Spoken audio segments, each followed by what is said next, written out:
নমস্কার বন্ধুরা, আজকে তোমাদের সাথে শেয়ার করব আমার মিনি বাগান বাড়ি।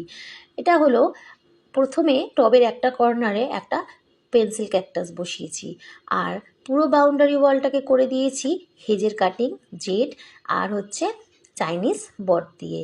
এবার একটা টব ভাঙাকে ছোট ছোট টুকরো করে বাকি যে ফাঁকা অংশটা ছিল সেখানে বসিয়ে দিলাম। দিয়ে এবার এখানে আমি মাঝখানে বসাবো আমার হ্যান্ডমেড হাট। দেখো কেমন লাগলো, অবশ্যই তোমরা কমেন্ট করে জানিও। এবার ছোট ছোট টবের মধ্যে বেশ কিছু গাছ দেব, না হলে বাগান বাড়িটা ঠিক সম্পূর্ণ হচ্ছে না। কারণ আমাদের বাগান বাড়িতে সব গাছ কি মাটিতে হয়, কিছু কিছু গাছ তো টবেও লাগাতে হয়, তাই না? তো এটা আমি একটা তরুলতা বসিয়ে দিলাম, সেটা পেন্সিল ক্যাকটাসটাকে ঘিরে থাকবে। এবার সাজানোর পর তোমরা বলো তো কেমন হয়েছে, আর যদি ভালো লেগে থাকে তো ফলো করে দিও। টাটা।